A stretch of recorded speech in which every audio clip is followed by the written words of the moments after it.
당신 자신을 위한 책에 관한 모든 이야기 장첸 공선생의 책 요셉. 자, 장첸이 돌아왔습니다.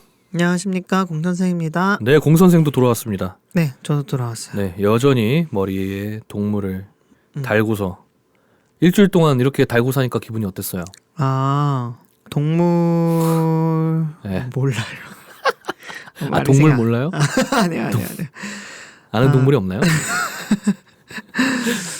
동물농장이란 책을 소개하기 위해서 제가 동물의 핀을 썼잖아요. 그렇죠. 근데 아직 동물농장의 동자도 시작하지 않았습니다.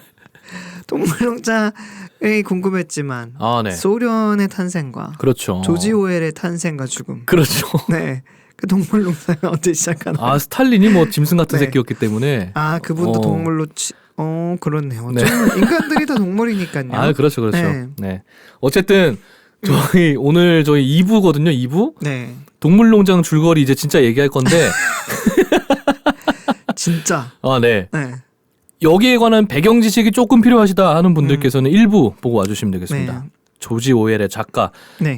이제 동물농장의 작가 조지 오웰에 관한 이야기도 저희가 음, 꽤 많이 나눴고, 맞아. 이 소설의 배경이 되는 소련 그리고 스탈린 체제에 관한 이야기도 저희가 아주 간략하게 설명을 좀 드려봤는데, 네. 네, 1부 보고 오시면 더욱더 재밌을 거라고 생각을 해요. 네. 그리고 1부 미리 먼저 보셨던 저희 동물농장 줄거리를 기대하고 1부를 보셨던 분들께는 제가 사과드립니다. 자, 이제 진짜 동물농장 얘기하겠습니다. 네. 메이저라는 장로 돼지가 있습니다. 엄청 크고 막 시꺼먼 돼지예요. 그 돼지가 이제 늙은 할아버지 돼지예요. 뭐 장로 같은 느낌. 네. 걔가 이제 어느 날 자기가 꿈을 꿨다고 막 얘기를 해요. 동물을 내가 꿈을 꿨네. 막 이러면서 우리가 인간을 몰아내고 우리들끼리 평등하게 네. 너무 행복하게 잘 사는 세상이 오는 그런 꿈을 꿨다라고 동물들을 모아놓고 이야기를 막 해요. 그럼 이제 메이저는 누구겠습니까? 마르크스 혹은 레닌이라고 볼 수 있겠죠. 그래서 동물들이 이제 거기에 막 동조를 합니다. 메이저가 노래도 지어서 불러요. 무슨 잉글랜드의 동물들이여, 뭐 아일랜드의 동물들이여, 뭐 혁명을 뭐 이렇게 뭐 이런 그게 있는데, 이거 유튜브 찾아보시면 네. 1950년 년에 이제 동물농장 애니메이션이 나왔는데 그게 지금도 되게 명작이거든요. 거기 나온 OST를 들어보실 수 있어요. 뭐 잉글랜드의 동물 이렇게 치거나 동물농장 OST 검색하시면은 네. 노래 한번 들어보시길 바랄게요. 돼지가 막 하면 양이 뭐 이런 거 엄청 시끄럽거든요. 근데 한번 들어보시면 굉장히 전투적인 노래다. 이제 인터내셔널가라고 하잖아요. 사실 소련에서는 그 노래를 상징하는 게 됩니다. 동물들은 이제 이 노래를 열심히 엄청 따라 부르기 시작해요. 원래 이런 거 부르다 보면 사람이 고취되잖아요. 맞아요. 그리고 공산 사회주의에서 언제나 이런 걸로 사람 선동 진짜 많이 하지 않습니까? 이런 거? 뭐 노래, 음악, 영화 혹은 어떠한 표어나 구호. 네. 근데 그 이유가 혹시 뭔지 아세요? 글쎄요. 자본주의 세상에서는 사람들을 움직이려면 돈을 줄 수 있잖아. 근데 얘네는 돈을 못 주잖아. 걔네한테 뭐 따로 돈을 지급한다는 것도 사상과 어긋나고 모두 공평하게 나눠 가지자는 건데, 그렇다고 모두 주기에는 그럼 돈이 또 너무 없어. 그러니까 사람의 마음을 자꾸 고취시키는 그쪽으로 발달이 엄청 된 거예요. 선동하고 이런 게. 뭐 운동권에서 노래가 좀 많이 쓰이는 이유가 그런 거예요. 되게 운동 시위 같은 거 할 때 보면은 뭐 네. 님을 위한 시인가 뭐 그런 거 되게 많잖아요. 그런 노래가 항상 이런 기능을 갖고 있어요. 사람이 이걸 부르다 보면은 거기에 취하게 돼. 멜로디와 코드가 항상 좀 비슷하잖아요. 뭐 마이너로 시작해서 후렴에서는 화려한 메이저로 바뀌고 뭐 이런 노래들인데, 이것도 그 노래 중 하나입니다. 그러다가 이 메이저 돼지가 나이를 먹어서 세상을 떠나게 됩니다. 뭐 마르크스도 먼저 죽었고 레닌도 먼저 죽었잖아요. 네. 그리고 그 농장에 실권을 쥐게 되는 두 마리의 돼지가 있습니다. 네. 나폴레옹과 스노우볼이에요. 여기서 나폴레옹은 이제 스탈린을 상징합니다. 그리고 스노우볼은 누구겠어요? 트로츠키죠. 네. 트로츠키를 상징하게 되는데, 네. 이 두 마리의 돼지가 주축이 돼서 혁명을 계획을 하고 결국에는 존스라는 농장주가 있습니다. 네. 여기는 농장 이름은 매너 농장이에요. 매너? 매너가 옛날에 그 중세시대 장원 이걸 매너라고 불렀는데 그 안에 있는 농장 같은 거 그걸 매너라고 불렀는데 그걸 상징하는 그러니까 뭐 왕권을 상징하겠죠. 제국 통치를 상징하겠고 그 매너 농장의 주인이 바로 존스인데 존스가 뭐 재판에 지는 일도 뭐 여러 가지 다사다난한 일이 많아요. 그래서 동물들을 방치하고 근데 뭐 일 안 하면 때리고 뭐 동물들이 뭐 생산한 거 다 갖다 팔기만 하면서 사료는 개 조금 주고 뭐 취해서 자빠져 자다가 애들 밥도 안 주고 막 이런 식으로 농장을 운영하는 거야. 근데 동물들의 입장에서는 힘들잖아. 네. 러시아의 상황이 그랬죠. 민중들 입장에서 힘드니까 그래서 혁명을 이제 하게 됩니다. 네. 좀 빨리 하게 돼요. 네. 계획했던 것보다 빨리 하게 돼요. 아까 레닌이 혁명 때 그랬죠. 계획하던 것보다 그리고 단계가 필요한데 좀 빨리 해버리게 됐죠. 먼저 선혁명 후발전.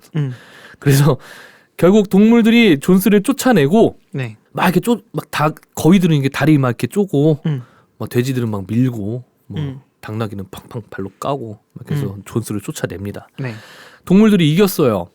그래서 스노우볼이 굉장히 영리하고 똑똑한 돼지였거든요. 뭐 정책 같은 거 자기가 다 결정하고 글씨도 되게 잘 쓰고 해서 돼지가요? 네, 간판 이름을 드디어 매너 농장에서 동물 농장으로 고쳐 쓰게 됩니다. 그리고 모든 체제가 그렇듯이 네. 처음에 이제 통치 체제가 필요하잖아요. 네. 뭐 조선이면 성리학이었고 뭐 요즘 민주사회는 거의 사실 헌법이 그 통치 정신이잖아요. 그런 것처럼 네. 얘네도 이제 뭘 만들어야 될 거 아니야. 네. 그래서 그 스노우볼이 7계명을 반포하게 됩니다. 그 7계명은 공 선생이 읽어주십시오. 첫째, 무엇이건 두 발로 걷는 것은 적이다. 둘째, 무엇이건 네 발로 걷거나 날개를 가진 것은 친구다. 셋째, 어떤 동물도 옷을 입어서는 안 된다.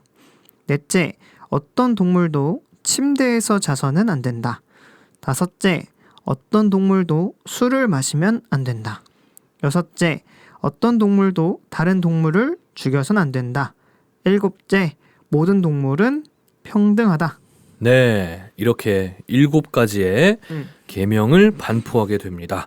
무엇이건 두 발로 걷는 것은 뭐 인간이라는 얘기겠죠. 그러게요. 근데 닭도 두 발로 걷잖아요. 근데 나중에 닭들이 물어봐요. 우리는 날개 때문에 두 발로 걷는데 우리도 적이냐? 이렇게 물어봐요. 아니 날개도 추진 기관이기 때문에 너희는 적이 아니고 인간은 두 발로 걸으면서 언제나 그 손으로 악행을 일삼고 문제를 일으키잖아. 그러니까 너희는 적이 아니야 라고 또 설명을 해주게 돼요. 그래서 1, 2번 뭐 비슷한 얘기죠. 네. 그리고 어떤 동물도 옷을 입어서는 안 된다. 뭐 특권을 상징하는 거죠. 뭐 사치를 부려서는 안 된다도 될 수 있고 네. 침대에서 자서는 안 된다도 뭐 특권 이런 걸 얘기하는 거고 술도 뭐 마찬가지고요. 다른 동물을 죽여서는 안 된다. 우리끼리 싸우지 말자. 이런 걸 상징하는 게 되겠고 자 7번 진짜 중요합니다. 모든 동물은 평등하다. 공산사회주의가 표방하는 것이 모두의 평등이었지 않습니까? 모든 걸 똑같이 공유하고 그래서 이게 나중에 큰 문제가 되는데 어쨌든 이렇게 7계명을 반포하게 됩니다. 초반에는 정말 잘 됐어요. 뭐 돼지들이 몇 마리가 있거든요. 네. 나폴레옹하고 스노우볼은 이제 종돈이에요. 시돼지. 그러니까 거시기가 남아 있는 애들. 나머지들은 거세된 돼지들이 몇 마리 있고 스퀼라라는 친구가 또 있어요. 이 친구는 나폴레옹이랑 스노우볼이 하는 말을 계속 이렇게 전달하는 거야. 막 동물들한테. 동물들이 모르면은 아니야 나폴레옹 동무는 이렇게 말씀하셨고 이건 이런 뜻이야 라고 계속 이야기를 합니다. 그리고 좀 주연급 동물들이 뭐가 있냐면 벤자민이란 당나귀가 또 있어요. 네. 얘는 언제나 회의주의, 허무주의. 아 저것도 뭐 결국엔 망하겠지. 쟤들도 똑같겠지. 라고 생각하는 이제 사회 계층이 또 있었겠죠. 뭐 반대파들.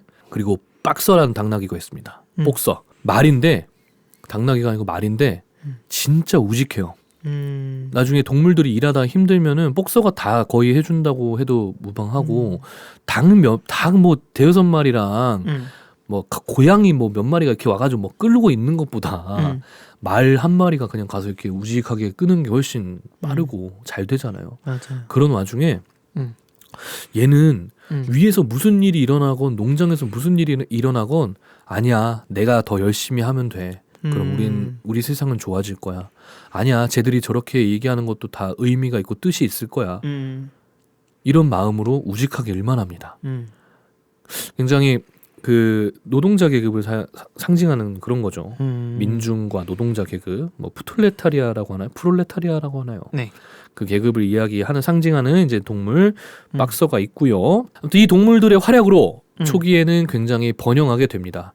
인간의 괴롭힘도 없고 착취도 없으니까 우리끼리 우린 이거 하고 당신은 이거 하시오.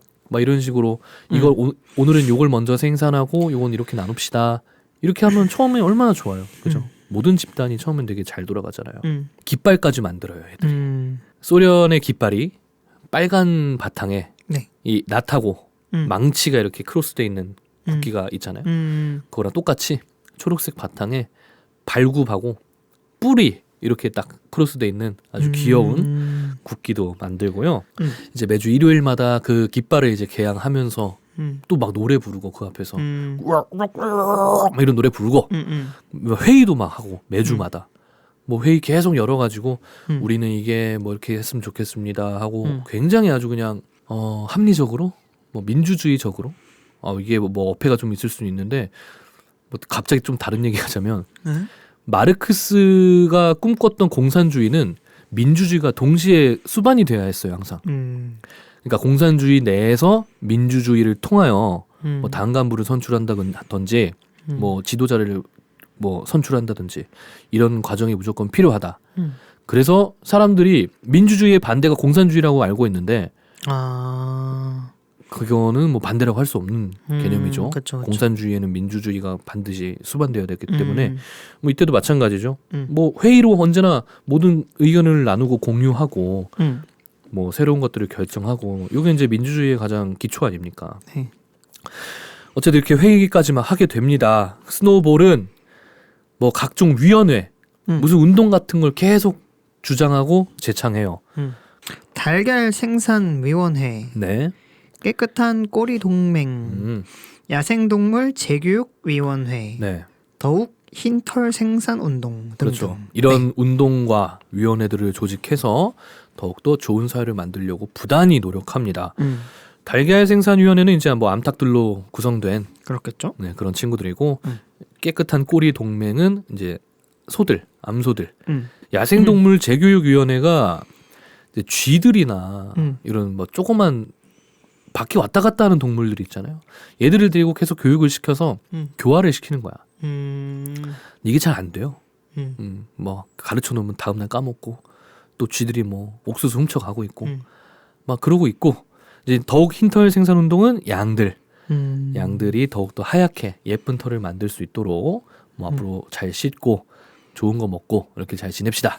이렇게 하는 또 운동을 기획하기도 하는데 잘 또 안 돼요, 사실. 왜냐면은 이렇게 뭐 위원회 조직하고 이렇게 한다고 뭐 이게 바로 이루어지는 게 아니잖아요. 그쵸. 그리고 대부분의 동물들이 까막눈이었거든. 글자를 막 가르쳐 주기도 해요, 돼지들이. 근데 어떤 동물은 A까지밖에 못 쓰고 뭐 어떤 고양이는 자기 이름 들어간 그 글자만 딱 외워가지고 그것만 보면서 이렇게 좋아하고 더 막 배울 생각도 안 하고 그리고 이제 아까 말한 복서라는 말도 D까지는 어떻게 써? E랑 F만 이렇게 배우잖아요. 갑자기 ABCD를 까먹어. 막 이런 식으로 애들이 너무 까막눈인 거야. 그러다 보니까 이제 지도자가 저기 끌고 가는데도 한계가 있잖아요. 그쵸. 그래서 이런 위원회나 이런 운동들이 자꾸 조금은 실패로 돌아갑니다. 그러면은 반대편에 있던 나폴레옹이 그걸 보고서 엄청 비웃어요. 아이고 뭐 저렇게 쓸데없는 짓거리를 해가지고 지금 중요한 게 그게 아니야 임마. 막 이러면서 계속 이제 조금씩 이 두 사람이 두 돼지가 부딪히기 시작합니다. 나폴레옹과 스노우볼이. 그러다가 나폴레옹이 어느 날 그 강아지들이 새끼를 여러 마리를 되게 낳아요. 그래서 얘들은 이제 우리가 좀 잘 관리하고 보살펴 줄게 라고 해서 새끼 9마리를 납치를 해갑니다. 사실상 뭐 납치를 해가는데 뭐 동물들은 잘 몰라요. 뭐 어떻게 뭘 누가 뭘 데려갔고 이런 걸 잘 몰라요. 그냥 모르고 있다가 이 강아지들이 나중에 진짜 큰 일을 하게 됩니다. 그건 이따 나오니까 한번 들어보시고. 네. 아까 얘기했죠. 그 동물들은 대부분 까막눈이었다고. 그러니까 이 7계명을 써놓고 봐도 저게 뭔 말이야. 아유 저기 두 발이 막 이러고 있는 거야 동물들이. 그 정부가 저기 기조를 발표를 막 하고 그래도 사실 민중들이 그거를 다 이해하기는 힘들잖아요.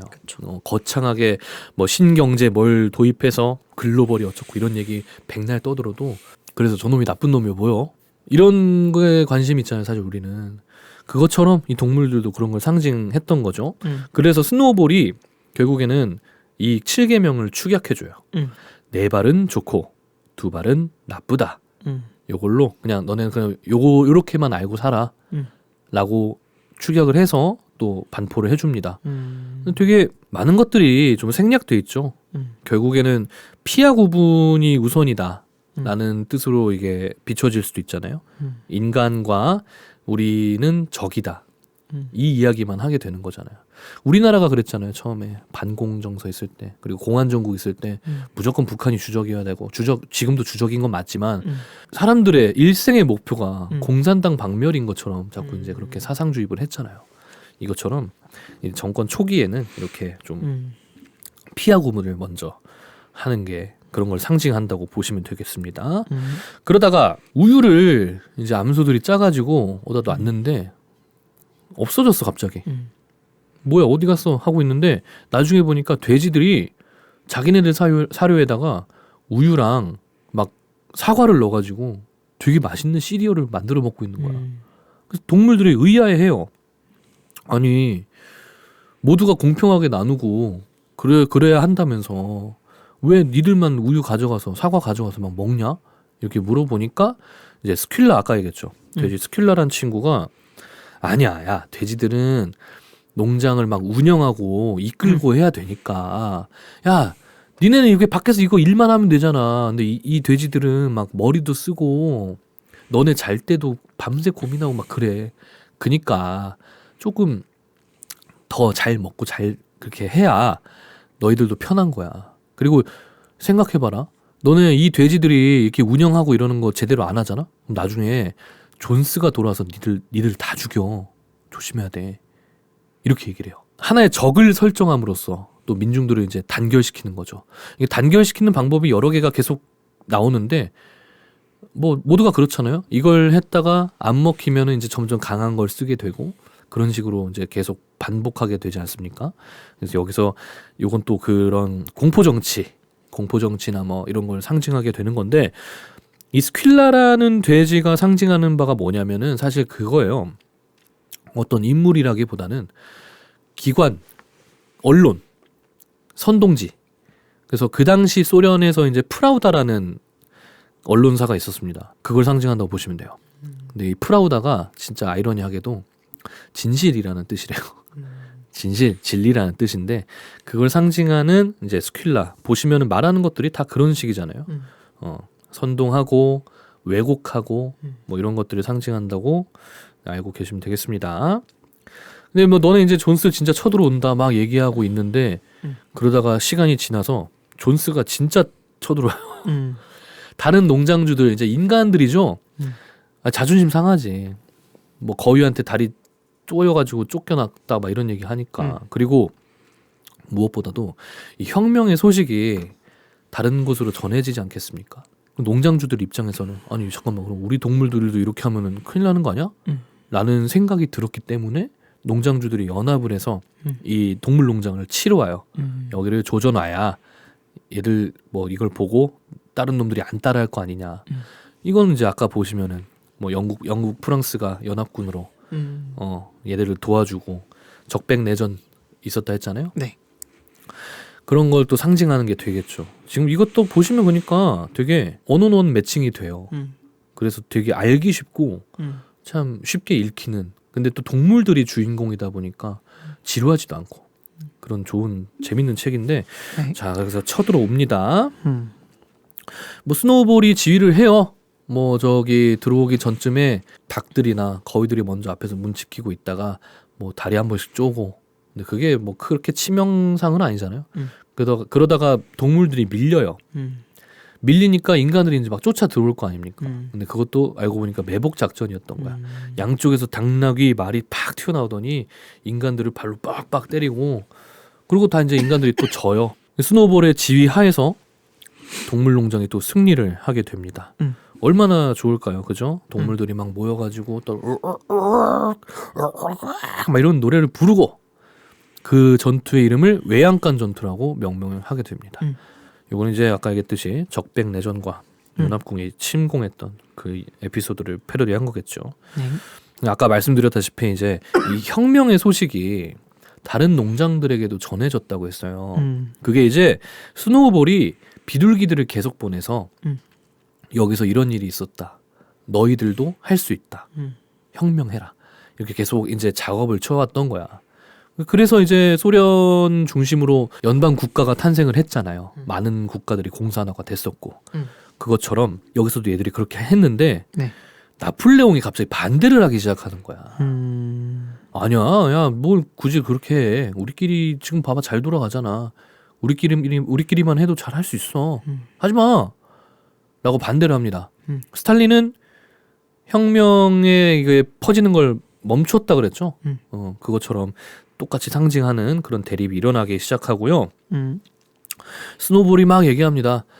야, 지금이라도 우리 풍차를 만들어서 좀 편하게 살자. 풍차를 만들면 우리가 전기도 쓸 수 있고, 그러니까 너희들 일하는 것도 뭐 주 3일로 줄어들 수도 있고, 우리 생산량도 진짜 늘어나고 되게 좋아. 그랬더니 나폴레옹이 야, 지금 전기 뭐 풍차가 문제가 아니야. 그거 만들다가 우리 다 죽어. 지금 먹고 사는 게 중요하지 마 해가지고 막 또 대립을 해요. 여기서 풍차가 이제 그거겠죠. 아까 얘기했던 경제개발 계획 같은 거. 공장을 늘리고 하는데 이제 뭐 그걸 상징한다 볼 수 있겠습니다. 나폴레옹은 또 반대를 했습니다. 반대를 했다가 이게 계속 대립이 되니까 나폴레옹이 못 참았어. 결국에는 갑자기 화를 맑게 내더니 개들을 갑자기 부르는 거야. 나와라 하니까 아까 데리고 있었던 납치했던 강아지 9마리가 이제 다 커서 갑자기 와 하고 나와서 막 스노볼을 막 물으려고 그래. 막 이렇게. 그럼 돼지가 도망가죠. 어떻게. 스노볼이 쫓겨납니다. 트로츠키가 망명을 떠났듯이 스노볼이 농장에서 쫓겨나게 됩니다. 그리고 3주 뒤쯤에 갑자기 나폴레옹이 풍차 건조 계획을 발표를 하기 시작해요. 근데 아니 그거는 스노볼이 하자고 했던 거잖아. 왜 네가 뭐 얘기하는 것처럼 그렇게 해? 했더니 스킬라가 막 얘기를 해요. 아니야, 그거 원래 저기 나폴레옹하고 같이 얘기했던 건데 스노볼이 자기 혼자서 뭐 발표한 것처럼 그렇게 자기가 뭐 그런 영광을 독식하려고 그렇게 꾸며냈던 거야 사실. 근데 그게 걸려가지고 얘가 자기 혼자 해먹으려는 거 발각돼서 쫓겨나게 된 거야 라고 또 동물들한테 설명을 막 해주게 됩니다. 아, 그렇구나 하고서 그럼 뭐 만들자. 풍차 만들자. 그래가지고 열심히 일해요. 뭐 언덕 위에다 풍차를 지으려고 했는데 뭐 돌도 굴려서 올라가야 되고 뭘 쌓아야 되고. 근데 동물들이 초기에 이제 번영했다고 했잖아요. 그럼에도 힘들었던 걸 되게 느꼈던 게 걔네는 인간이 쓰는 도구를 못 쓰잖아요. 그래서 힘에 부쳤지만 근데 우리끼리 잘 먹고 잘 살고 있다라는 그 마음의 위안 덕에 좀 처음에 번영을 할 수 있었던 건데, 이런 노동에 부딪히게 되면은 순전히 자기들 힘으로만 돌 끌고 올라가야 되고 뭐 이런 것들이 되게 힘들잖아요. 그래서 동물들이 계속 죽으려고 하는 거예요. 막 힘들어서. 그 와중에 이제 복서라는 아까 말한 말도 정말 힘들고 괴롭고 지치지만 언제나 자기가 좀 더 솔선수범하고 아, 너 힘들어? 그래, 내가 더 할게. 내가 한 개 더 들고 갈게. 이러면서 동물들이 열심히 풍차를 만들기 시작합니다. 그러다가 어느 날 갑자기 뭐 강풍이 불어요. 태풍 비슷한 게 불어서 이렇게 만들고 있던 풍차가 무너집니다. 이게 이제 경제개발 계획의 실패를 얘기하는 거겠죠. 그랬더니 나폴레옹이 풍차가 무너진 거는 스노볼 때문이야. 이놈이 밖으로 나가서 도망 다니다가 인간들하고 짜고 우리 풍차 공격한 거라고. 이렇게 이야기를 하기 시작해요. 동물들 입장에서는 아, 그런가 보다. 그렇겠구나 하고 이제 스노볼을 조금씩 욕하기 시작하겠죠. 그래서 동물들이 다시 그래 무너졌지만 다시 잘 만들어 보자 라고 생각하고 열심히 일을 합니다. 그러다가 나폴레옹이 생각하니까 이거 안 되겠는 거야. 더 이상 우리가 이 안에서 또 먹을 것도 부족한데 풍차 만든다고 노동력이 다 거기가 있어. 이거 어떻게 해야 되냐 이러고 있다가 결국 인간들한테 가서 나폴레옹이 우리 이거 달걀 거래하는 거 어때? 라고 동물들에게 이야기를 합니다. 그랬더니 암탉들이 난리가 나는 거예요. 아니 지금 인간들 없이 우리끼리 잘 먹고 잘 사는 세상 만들자고 하더니 우리가 낳은 소중한 달걀을 걔들하고 뭐 바꿔가지고 뭘 한다고? 너 그게 말이 되냐? 이러니까 나폴레옹이 암탉들을 굶겨요. 그래 니네 그럼 씨발 밥 먹지 마. 죽어. 해가지고 몇 마리가 실제로 굶어 죽습니다. 그래서 결국에 암탉들이 두 손 두 발 들고 저희가 잘못했습니다. 뭐 거래하시죠. 라고 해서 이제 나폴레옹이 인간들하고 거래를 듣기 시작합니다. 이런 것들이 이제 동물들 보기에 조금씩 뭔가 의아함이 느껴지고 우리가 원래 이러기로 했나? 하는 것들이 느껴지지 않을 겁니까? 그래서 나폴레옹이 조금씩 이제 강하게 나오기 시작해요. 다른 돼지들한테 야 니네 저기 스노볼한테 가담해가지고 스파이 짓 한 거 맞지? 막 이런 식으로 계속 고문하고 막 이야기하고 빨리 그렇다고 말해 라고 막 압박을 줘서 동물들 앞에서 돼지들이 맞습니다. 저희 스노볼하고 결탁해서 여기 전복하려고 했습니다. 얘기하게 만들고 처형을 해버립니다. 그리고 아까 마음에 안 드는 짓거리 했던 암탉들도 갑자기 죽여요. 거의도 죽여요. 옥수수 몇 개 좀 쪼아 먹었다고. 자꾸 이렇게 이야기를 하게 만드는 거야. 야, 넌 뭐 잘못했어? 양이 막 나는 웅덩이에 오줌을 싼 적이 있는데 죽여 그럼. 이런 식으로 공포 정치를 본격적으로 이용을 하게 되죠. 이게 이제 대숙청을 또 이야기하는 겁니다. 그러다가 동물들이 계속 무섭고 뭐 처음에 얘기했던 거랑 너무 다르고 자기도 언제 죽을지 모르는데 여기서 좀 의지하고 기댈 게 뭐가 있겠습니까? 나은 세상이 올 거다 라는 그런 믿음이잖아요. 그 믿음을 처음에 갖게 해줬던 게 뭐였어요? 7계명이었죠. 동물농장의 7계명. 우리 저대로 하면 우리 정말 좋은 세상이 올 거야. 그래서 동물들이 그걸 다시 한번 읽어보려고 그 7계명 쪽으로 갔습니다. 갔더니 원래 저거였나? 하는 생각이 막 들었다가 저거 맞나? 저거 같아. 막 이런 왔다 갔다 하는 상황이 벌어진 거예요. 왜냐? 모든 문구가 고쳐져 있었거든. 읽어보실래요? 어떤 동물도 침대에서 자서는 안 된다. 시트를 깔고. 네. 어떤 동물도 술을 마시면 안 된다. 너무 많이. 네. 어떤 동물도 다른 동물을 죽여선 안 된다. 이유 없이. 모든 동물은 평등하다. 어떤 동물은 더 평등하다. 그렇죠. 네. 이런 식으로 고쳐져 있던 거야 문구가. 근데 이게 예전에 한번 걸린 적이 있어요. 이 스퀼라, 그 프라우다를 상징하는 스퀼라라는 돼지가 사다리를 타고 올라가서 이거를 페인트로 막 이렇게 고치려다가 한번 꽝 떨어졌어. 갑자기 밤에 벼락 같은 소리가 나니까 동물들이 뭐야 하고 갔는데 스퀼라가 막 바닥에 나뒹굴어져 있고 계명 간판에 뭐 문구가 하나가 추가된 것 같기도 하고 아닌 것 같기도 한데 어쨌든 그 문구는 페인트가 완전 새삥이야. 그러니까 이런 식으로 조금씩 의심을 하기 시작했었죠. 옛날부터. 그러다가 가서 봤더니 결국 이렇게 돼 있는 거야. 근데 동물들이 까막눈인데다가 뭐 닭이 기억을 해봤자 뭐 얼마나 기억을 오래 합니까. 그래서 저거였나 보다 생각을 하게 됩니다.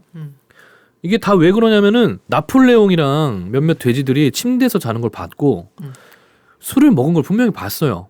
그리고 그동안 자기 친구들 다 죽였잖아 얘네가.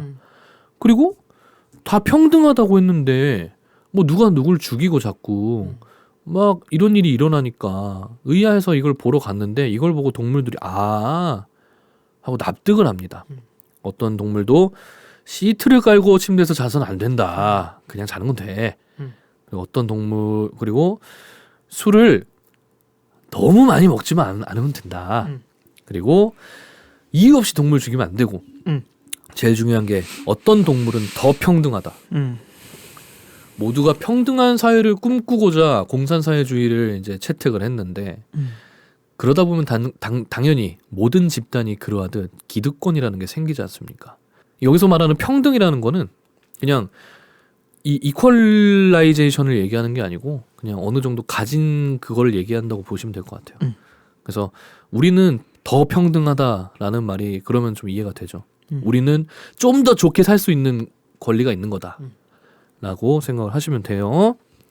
이것들을 확인하고서 동물들은 이제 계속 예전에 처음에 불렀던 막 이런 노래를 또 부르면서 계속 버티는 거예요. 아니야, 우리가 잘하면 우리 잘 살 수 있어. 잘 될 거야. 라고 버티는데 시간이 지나도 변하질 않는 거야. 여전히 돼지들은 우리를 괴롭히기 바쁘고 우리한테는 먹을 게 풍족한 세상이 온다라고 분명히 얘기해놓고 여전히 자기들 착취당하고 그러고 있는 거예요. 그러던 어느 날 진짜 큰 사건이 일어납니다. 그동안 묵묵하게 항상 솔선수범하고 열심히 일했던 복서가 쓰러집니다. 나이가 다 됐거든요.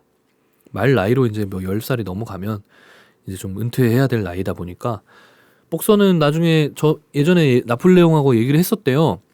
나 이제 일하다가 은퇴하고 이러면은 나 좀 여생 좀 편하게 보내게 해줘. 나폴레옹이 알았다 했지. 결국엔 쓰러지는데 갑자기 어디서 마차가 막 따가닥따가닥 오는 거야. 와가지고 얘를 실어가. 근데 벤자민이라는 당나귀가 저걸 보더니 야 뭐야 말 도살장이라고 써있는 거 아니야? 라고 막 동물들한테 소리를 질러요. 저거 뭐라고. 그때 스큘라가 나서서 야 저기 지금 복서가 아파가지고 동물병원에 진찰 가는 거야.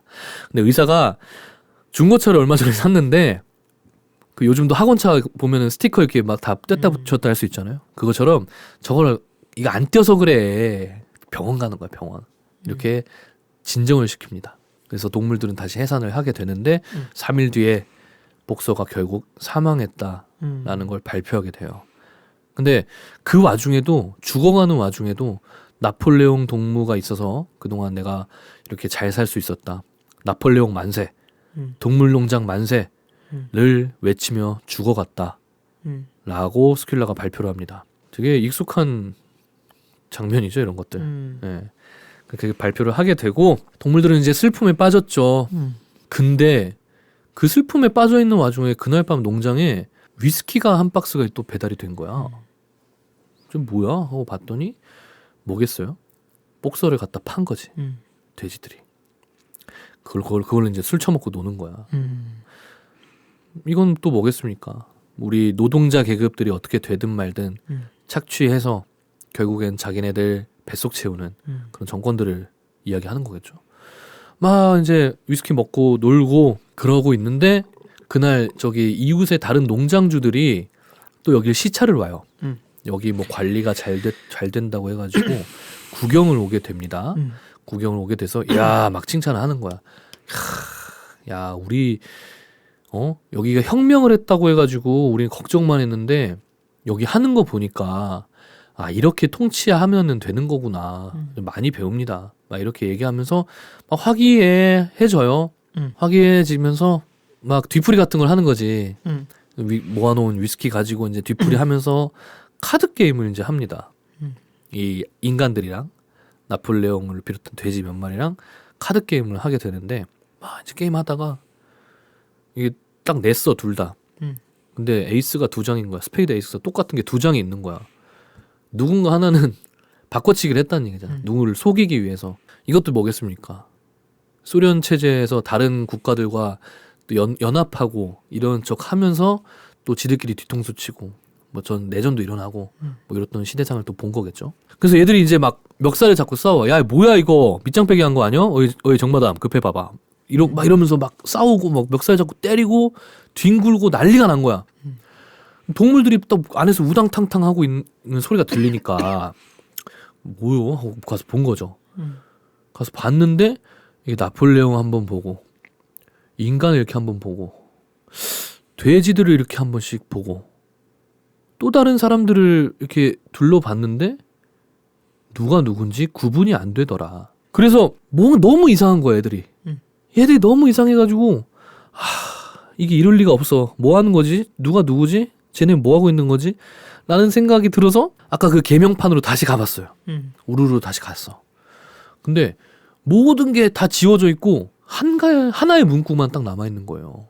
마지막 문구 읽어주시죠. 모든 동물은 평등하다. 그러나 어떤 동물은 더 평등하다. 결국 이 문구 하나만 남아있게 됐고 이렇게 소설이 막을 내리게 됩니다. 뭐겠습니까? 다 다른 거 다 지워버렸다는 얘기잖아요. 굳이 여기다 안 써놔도 니들한테 뭐 이런 거 안 알려줘도 이제 뭐 어쩔 건데 니들이 거기서 이러고 있는 거 말고 뭘 할 수 있는데 이제 배째라는 식으로 스탈린 체제가 시작이 되었다라는 걸 상징하게 되고 그렇게 소설이 끝나게 되죠. 네. 쭉 들어보시면 네. 뭐 중간에 제가 첨언을 하기도 했지만 네. 다 굉장히 상징적이죠. 1대1 대응이 되고 네. 심지어 아까 제가 책에 해석이 나와 있다고 했잖아요. 네. 책에 보시면 이렇게 각 등장인물 그리고 뭐 사건들이 이렇게 1대1로 다 대응을 시켜놨어요. 이렇게 보시면은 그래서 다 그것들을 상징하는 거구나 라는 네. 걸 알 수 있게 되죠. 네. 그래서 저는 이 소설을 굉장히 높게 사는 게 물론 모든 분들이 그렇게 얘기합니다. 뭐 저만의 유독 뭐 통찰력 있는 의견이고 그런 건 아니에요. 이게 우화잖아요. 근데 우화의 그 본질이 뭔지 아세요 혹시? 확장성이에요. 확장성과 그 사건만이 아니라 어느 곳에다 대입해도 말이 되는 연상이 되는 그런 심리를 불러일으키는 게 사실 우화의 본질이거든요. 그래서 이게 우화의 본질을 정말 정석적으로 너무 잘 사용한 작품이기도 하고 그 당시 이게 1945년에 나왔다고 했잖아요 근데 45년이면은 스탈린이 이제 아까 얘기했지만 정권 잡고 10년쯤 됐을 때예요. 근데 이 결말을 보면 소련의 붕괴까지도 어떻게 연상이 된단 말이죠. 중간에 소련이 몰락하게 되고 결국에는 붕괴하게 된 그냥 결정적인 이유가 뭡니까? 뭐 진영 논리에서 패배하고 그런 것도 아니에요. 그냥 돈이 없어서요. 우주선 쏘고 막 로켓 만들고 이러다가 돈이 떨어져서 얘들은 붕괴한 거라고. 그러니까 이런 것들도 사실 조지 오웰 눈에는 다 보였나 봐요.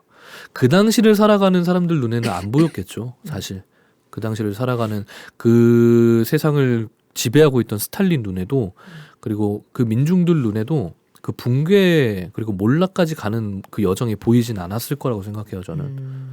왜냐하면 너무 패권 국가가 됐으니까 2차 대전 직후에 이 정도로 패권을 잡게 될 줄은 몰랐으니까.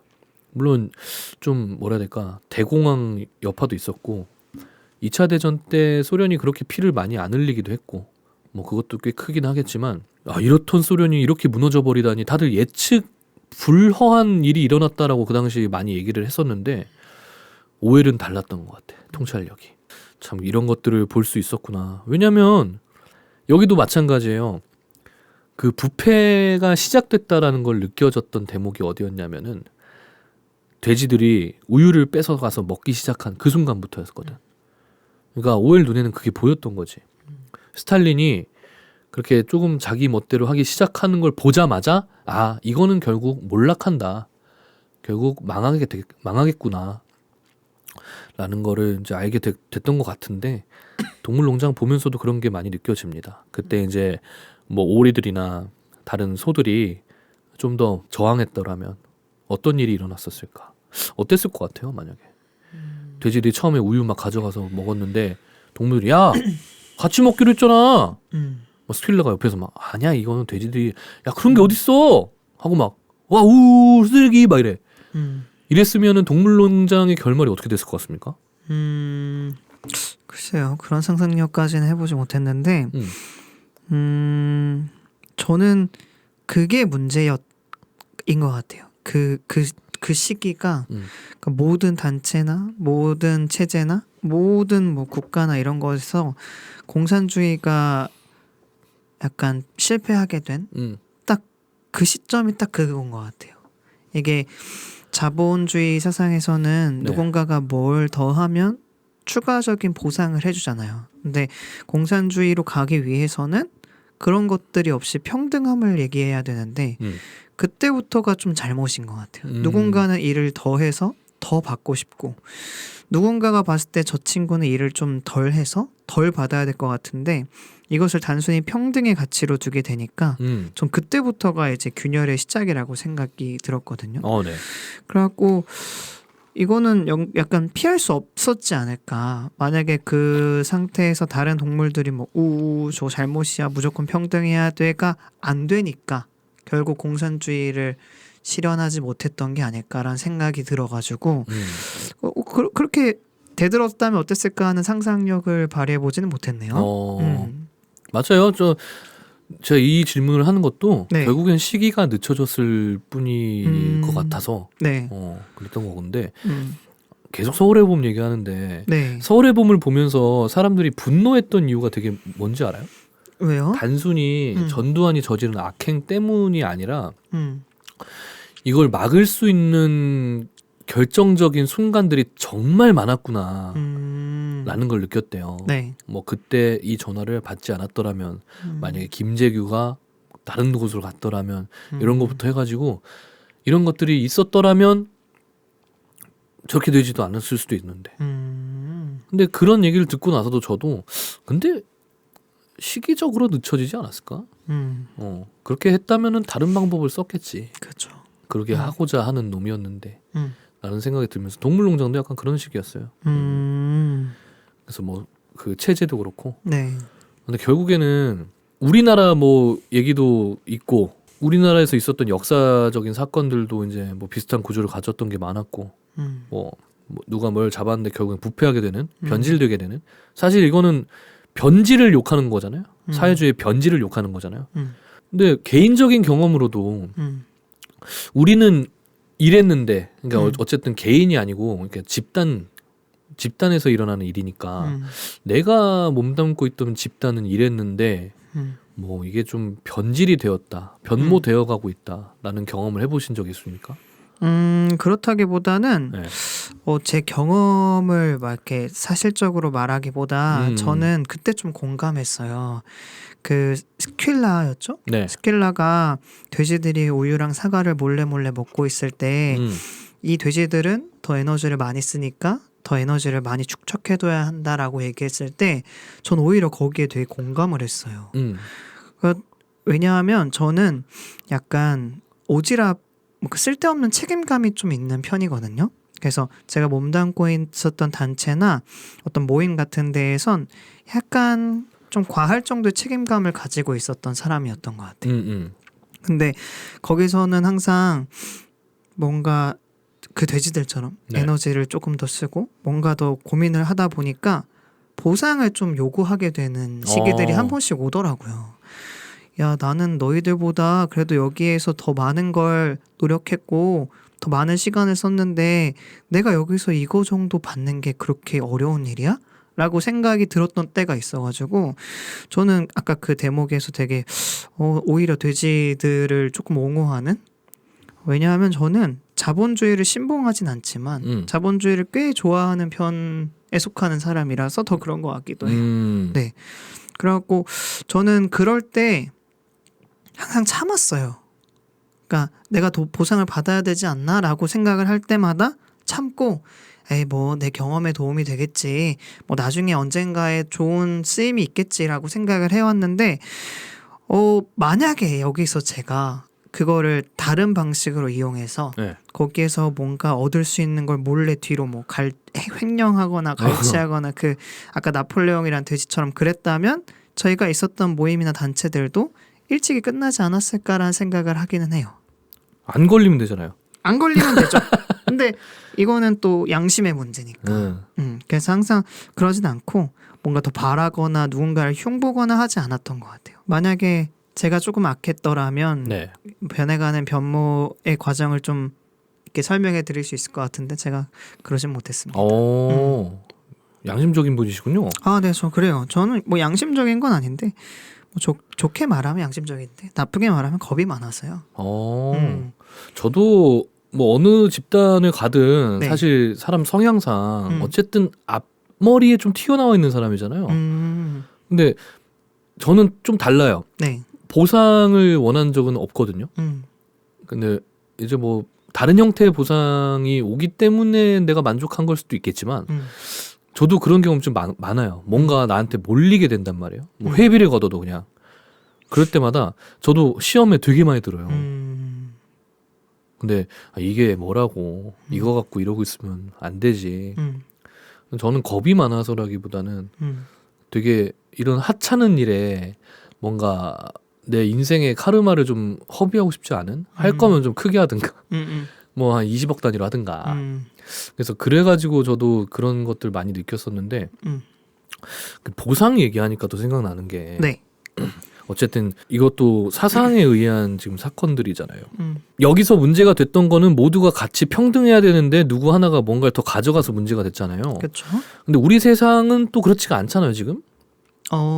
우리 세상은 어떻죠? 당연히 누가 더 많이 뭘 하면은 많이 좀 보상을 받는 게 사실 당연한 거예요. 아, 그렇죠. 그죠? 근데 우리끼리 이제 몇 명이 안 모이다 보면은 그래도 좀 감성에 좀 짙으신 분들이 야 그래도 다 같이 고생했는데 왜 누군 더 주고 막 그러느냐 막 이렇게 말씀하실 수도 있는. 근데 저는 그런 걸 너무 많이 봐가지고 그냥 뭐 신경을 안 쓰긴 하는데 네. 만약에 그렇게 잘 이루어진다. 네. 라고 할 때 그 보상에 대한 책정이 또 개인마다 다르기 때문에 맞아요. 문제가 언제나 일어나지 않습니까? 그렇게 생각하세요? 그렇죠, 그렇죠. 이게 내가 투자한 시간이나 노력은 나한테만 크고 의미 있지 다른 사람이 봤을 때 생각보다 하찮을 수 있거든요. 그러다 그죠. 보니까 이 보상은 내가 생각했을 땐 좀 크고 다른 사람이 생각했을 땐 좀 작을 수 있어가지고 그 격차에서 올 수 있는 것들이 조금 문제가 되지 않을까 하는 생각은 있어요. 그래서 이런 것들을 생각해 보면은 네. 저는 언제나 체제나 형태가 문제가 아니다. 개개인의 차이에 의한 것이 언제나 문제였는데 그렇죠. 요즘 사람들은 그거를 자꾸 꿰뚫어 보지 못하는 것 같아요. 뭐 저라고 해서 통찰력이 더 높기 때문에 나는 그 본질을 꿰뚫어 보니까 니들보다 이게 아니고 네. 이것도 한번 보면 봐요. 처음에는 이게 반공 소설이라고 우리한테 읽혔다 그랬잖아요. 네. 근데 읽으면 읽을수록 이건 반공이 아니야. 변질하는 그 사람과 권력의 부패를 이야기한 거지. 권력의 부패라는 거는 뭐 지구상의 어느 나라든 어느 집단이든 항상 있었잖아요. 그죠. 그래서 사람들이 저는 이 책을 통해서 그 안의 것들을 좀 볼 수 있었으면 좋겠다 라는 생각이 들어요. 저도 읽으면서 좀 느꼈던 거고 오늘 얘기하면서도 좀 느껴지는 건데 그런 거 저는 이 책을 통해서 그걸 배웠습니다. 공 선생은 또 뭐 다른 좋은 배움이 오늘 있었나요? 저는 되게 재밌게 느꼈던 게 뭐냐면 이게 우화잖아요. 우화를 딱 생각하고 나니까 아까 그런 대목이 있었거든요. 글자를 못 알아봐서 알기 쉽게 계명을 축약해서 네. 전달해줬다. 약간 그런 게 뭔가 이 책이 사용한 방식인 것 같은 거예요. 전 세계에 있는 사람들은 사실 글을 모를 수도 있고 혹은 뭐 스탈린이 누구야? 뭐 소련이 뭔데? 이런 사람들이 있을 수 있는데 그런 사람들에게도 쉽게 읽힐 수 있게 우화의 방식을 택했다는 점에서 저는 이 소설이 굉장히 가치가 높은 거라고 생각이 드는 것 같아요. 네. 그 간결하고요. 간결하고요. 그래서 어쩌면 조금 위험할 수도 있다. 왜냐하면 아까 7계명을 한 문장으로 축약했을 때 두 발은 좋고 네 발은 나쁘다 했잖아요. 그래서 어떻게 보면은 대중들에게 쉽게 전달이 되겠지만 어떻게 보면은 7계명의 본질을 좀 훼손시킬 수도 있겠다 하는 좀 위험함도 있다라는 생각이 들었는데 뭔가 이 책도 그 방식을 선택하면서도 그런 위험함은 좀 덜어내고 뭔가 간결함만 좀 높여낸 그래서 다들 좋다고 하는 소설이지 않을까 하는 생각이 들었던 것 같아요. 그렇네요. 저는 그것도 좀 궁금하더라고요. 어떤 거요? 왜 나폴레옹이라고 지었을까? 이게 그냥 그걸 상징한다고 해요. 지가 해먹고 지가 쿠데타 일으키고 지가 선출되고 갑자기 지가 황제한다 그러고 유럽에서 나폴레옹이 그렇게 좋은 이미지가 아니래요. 그러니까 그냥 갖다 쓴 건데 이것도 웃긴 얘기가 있어요. 네. 이 책 출간되자마자 이것 때문에 프랑스에서 돼지의 이름에 나폴레옹이라는 이름을 갖다 붙이면 처벌받는다라는 법안 생겨. 이런 거 옛날에 서프라이즈 되게 많이 나왔거든. 아 진짜요? 네, 그래서 프랑스에서 출간할 때 뭐라고 나왔냐면은 세자르라고 나왔어요. 세자르. 세자르? 세자르가 옛날에 이제 카이사르가 변형된 이름이 세자르인데 그것 때문에 또 욕먹었대. 걔네들도.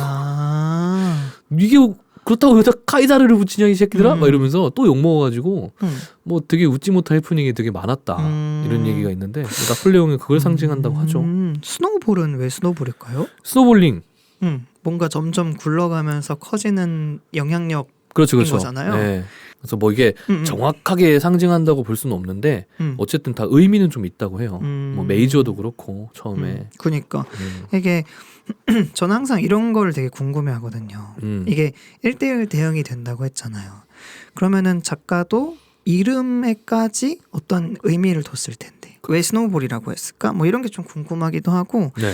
저는 이렇게 사상에 대한 얘기를 할 때 네. 항상 그런 생각을 해요. 저번에 예수에 대한 얘기를 할 때도 잠깐 이런 생각을 들었는데 네. 저는 예수가 다시 재림을 해서 지금의 상태와 사태를 지켜본다면 무슨 말을 할까라는 생각을 가끔은 해요. 근데 그랬을 때 만약에 마르크스가 네. 뭐 지금은 공산주의를 표방한 사람이 많이 없긴 하지만 이 당시에 공산주의를 하기 위해서 했던 뭔가 좀 격렬하고 약간 좀 어떻게 보면 나쁜 행동들을 마르크스가 보면 어떤 생각을 할까? 라는 생각을 가끔씩 해요. 야, 내가 이런 말 했냐? 뭐 이러지 않을까. 저는 그런 생각을 되게 자주 하는 편이라서 네. 오늘 동물농장 이거 또 보면서도 만약에 처음에 그 돼지 메이저였죠? 메이저란 돼지가 그냥 난 단순히 꿈꾼 건데 아니 그냥 내가 바람인데 왜 지들끼리 외양간 전투를 벌이고 왜 이러는 거야? 이러지 않았을까라는 뭐 재밌는 생각도 하기도 해요. 의외로 상상력 그런 쪽으로 많이 발휘하시네. 맞아요. 네. 아까 예수님은 근데 네. 나도 상상을 되게 많이 하고 살잖아요. 맞아요. 근데 씨발 똑같냐 이럴 것 같고 마르크스는 역시 내가 옳았다라는 이야기만 주구장창 하고 있을 것 같아. 왜 옳았다고 하죠?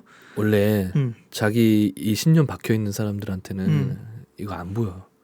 그래서 지금 자본주의 국가들의 문제점만 계속 해내면서 이거 봐, 안 된다 했잖아. 니들 이렇게 된다고 했잖아. 좋은 얘기는 안 하고 이렇게 될 것 같아요.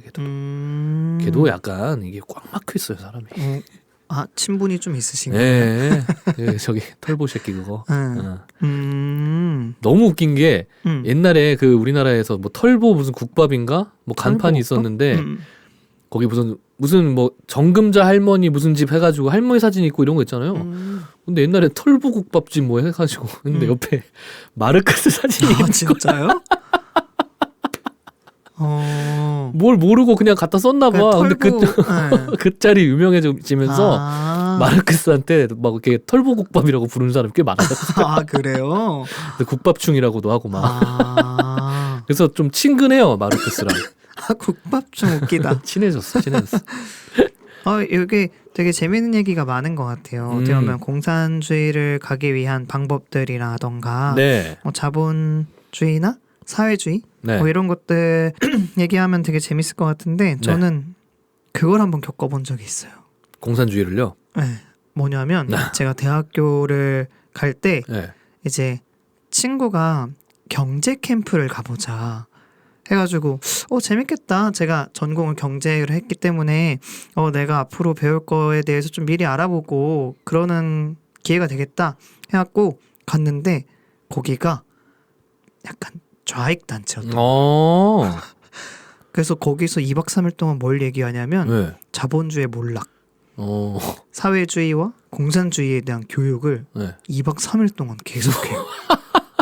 무섭죠? 뭐 무서운 것까지는 아닌데 네.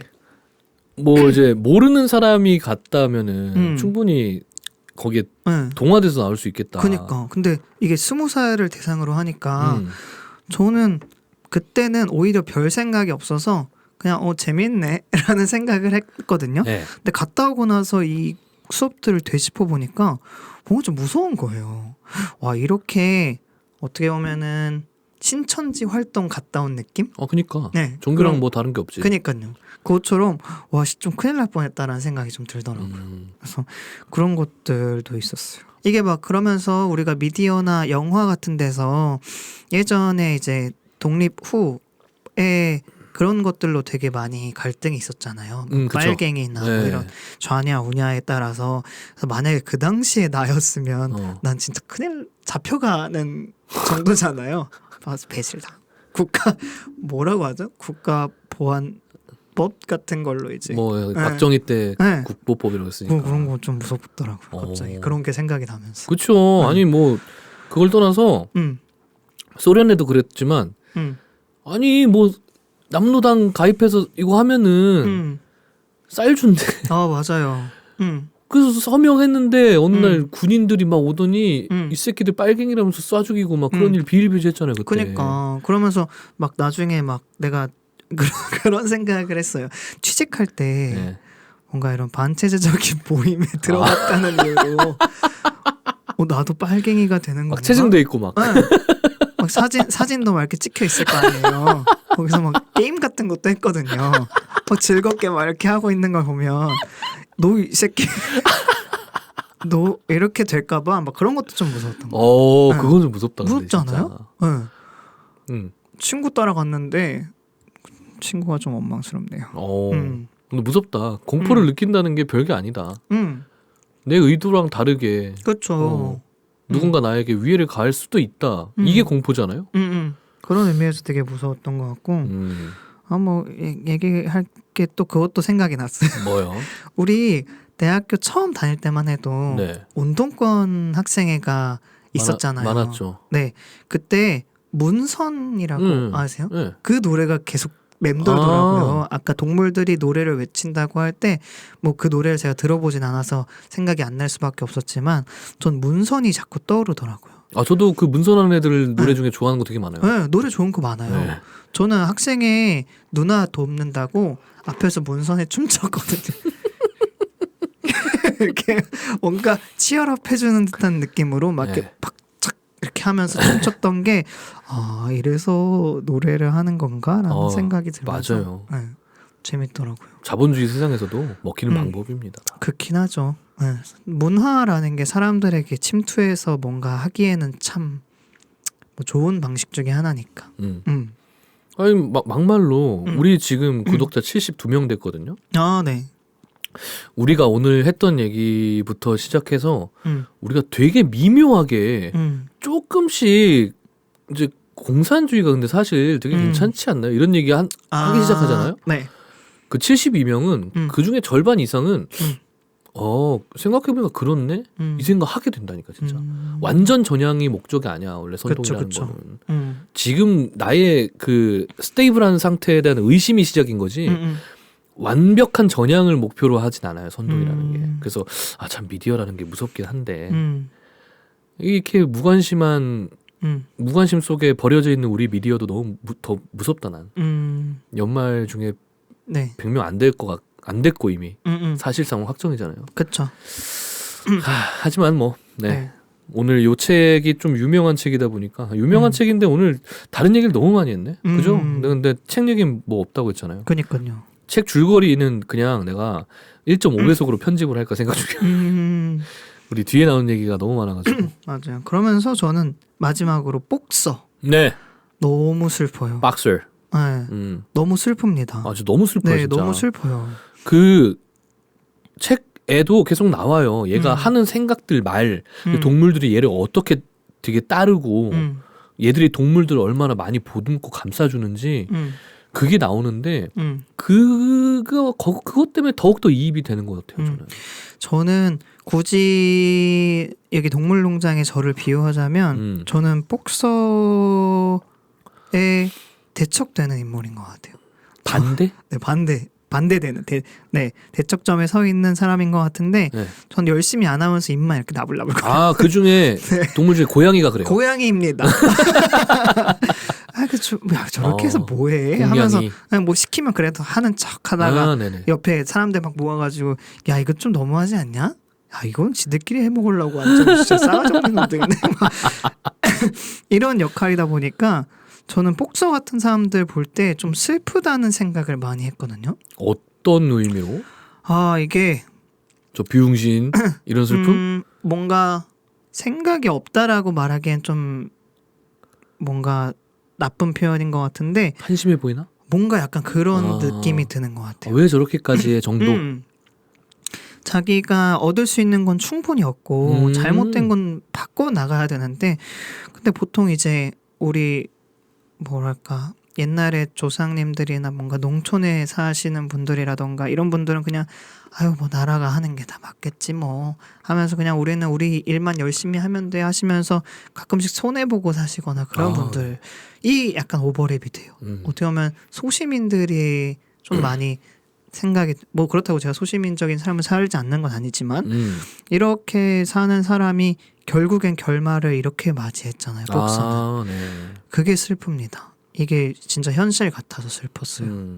저는 만약에 여기 나온 동물 중에 나랑 비슷한 놈 골라라 하면은 나는 스킬라 쪽인 것 같아. 아 그래요? 네. 이걸 좀 잘하니까. 음. 그리고 되게 잘할 것 같지 않습니까? 그러니까 내가 지금 네. 그쪽으로 재능을 안 써서 그런 거지 20대 초반만 해도 너는 진짜 정치를 해야겠다 라고 말하는 사람들이 되게 많았고 그랬나요? 네. 내 말대로 되고 막 이런 것들이 정말 재밌었는데 아 이 본능이 네. 약간 수그러들기 시작한 게 이런 것들 저는 읽기 시작하면서부터였던 것 같아요. 야 이거 진짜 위험하다. 우리끼리니까 우리끼리 그냥 얘 이렇게 했었다? 아 형 제가 언제 그랬어요? 이런 거 하고 넘어가고 웃고 마는 건데 이거 잘못하면은 큰일 나겠다. 이 생각을 하기 시작한 이후로는 잘 안 그러는 것 같아요. 맞아요. 농담으로만 가끔 누가 봐도 거짓말인 걸 알 수 있을 농담만 하고 정말 진지하게 야 근데 어제 내가 말한 거 진짜야. 이렇게 하진 않잖아요 제가. 맞아요. 그 실제로 장채님께서 사적인 자리에서 뭔가 얘기들을 이렇게 끼워 맞춰서 새로운 사실을 만들어내는 능력이 좀 있어요. 근데 이걸 모략이라 해야 되나 사기라고 해야 되나 잘 모르겠는데 그런 사기꾼적인 기질이 있습니다. 근데 이거 진짜 위험해요.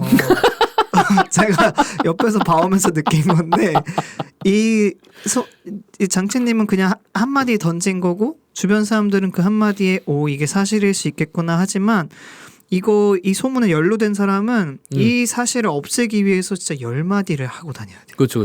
네, 그거 얼마나 힘들겠어요. 또 술자리마다 말하잖아요. 그렇죠. 제 친구가 그래서 게이가 된 친구가 한 명 있거든요. 좀 위험합니다. 그 친구의 성 정체성을 궁금해하는 저희 동생들이 있었잖아요. 아주 오랜 시간이 지난 뒤에도 네, 오랜 시간이 지나 진짜 위험한 겁니다. 그게 한편으로는 저 어땠는지 알아요? 야 뿌듯하다. 아 진짜요? 이렇게까지 되는구나. 얼마나 스스로도 많이 경계를 하고 살겠습니까? 그런 내 자신을 발견할 때마다. 그래도 저도 무서워요. 그게. 그 친구가 오늘 저희 영상 보고 형이 공산주의 좋습니다. 공산주의 괜찮은데요? 이러면서 공산주의를 주장하는 장첸 이렇게 편집을 해서 올리면 쇼츠 리믹스 해요. 네, 그러니까 그래가지고 막 하면은 안 될 수도 있어요. 근데 저는 그건 환영해요. 그래요? 논란이 된다면요, 뭐. 아직까지는 네. 논란이 되더라도 그냥 관심이라도 많이 받았으면 좋겠다는 입장이기 때문에 나중에 채널이 커지면은 그때는 그 영상을 삭제할 수도 있겠죠. 맞아요. 근데 아직은 저희 그럴 때 아닙니다. 그것도 있었잖아요. 피식대학 아시죠? 네. 피식대학 채널에서. 네. 북한이 주적이다고 말했다가 논란이 엄청 커졌던 왜 북한이 주적이냐고 말을 못해 뭐 이러면서 하다가 피식 하고 끝났는데 그게 논란이 됐었던 적이 있어요. 왜 논란이 돼요 그거? 북한 아니, 국방 백서에 명시가 돼 있는 거잖아. 그렇죠. 그래서 그거에 논란이 돼서 또 추가적인 컨텐츠들도 생산이 되고 막 그랬었더라고요. 야. 나는 이거는 이런 거를 상식의 영역에 넣어야 되지 않나라고 생각을 합니다. 근데 좀 오해하고 계시는 분들이 좀 있는 것 같기는 해요. 이게 우리가 북한이 주적이라 했을 때 어떻게 보면 수뇌부인 거잖아요. 네, 그쵸, 그들이 그쵸. 언제든지 침략해 올 수 있으니까 주적이라 하는 건데 뭔가 일반 시민들 좀 따뜻한 감성을 지니신 분들은 북한 주민들을 생각해서 그들이 왜 우리의 주적이야. 우리랑 같은 한민족이고 같은 핏줄인데 뭐 이렇게 생각하시다 보면 오해는 하실 수 있겠지만 네. 오해입니다. 그렇죠. 오해죠. 저희가 왜 2년 동안 군대를 갔는데요. 아, 그럼요. 네. 저희는 군필자기 때문에 군필자라면은 다 그렇게 생각을 하고 그렇게 배워갖고 나오기 때문에 맞아요. 그럼 또 니네가 가서 세뇌당하고 나온 그쵸. 거라고 막 얘기하는 사람 잘못된 있어. 정보를 배워온 거다 이러면 뭐 막 그러면 할 말 없죠. 그렇죠. 나중에 대화가 단절되죠. 전쟁 나면 그때 보면 되지 뭐. 음. 어쨌든 알겠습니다. 오늘 뭐 네. 동물농장에 관한 얘기는 많이 안 했죠. 사실 그걸 왜 얘기를 많이 안 했냐면은 저희가 네. 저번 주에도 얘기를 드렸고 영상 초에도 말씀드렸지만 해석이 너무 명확한 작품이에요, 진짜로. 여기서 확장할 수 있는 개념도 제가 보기엔 거의 없고 네. 뭐 그래서 우리 개인의 감상이나 평소에 생각했던 것들을 좀 더욱더 오늘은 특히 많이 나누게 됐는데 네. 그래서 오늘 더 재밌고 좋은 시간이었습니다. 저는 뭐 저도 할 말 다 한 것 같고 재밌는 얘기 많이 한 것 같고 네. 공 선생도 참 물론 조금 어느 정도 알고 있었던 책일 수도 있지만 네, 그 순간순간마다 느끼는 감상들이 꽤 많았다고 하니까 참 이렇게 우리 두 사람한테만 해도 이렇게 분량을 많이 뽑아낼 수 있는 책인데 네. 남들에게는 더욱더 그러니까 이 세상 사람들이 읽고서 정말 얼마나 많은 이야기들을 했을까 이거에 관해서 그걸 또 우리 오엘 씨가 알고 있었으면 얼마나 좋았을까. 어쨌든 우리 오엘 선생님 덕분에 정말 즐겁게 책 잘 읽었습니다. 네. 추천하시나요? 추천합니다. 오. 네, 이건 추천해요.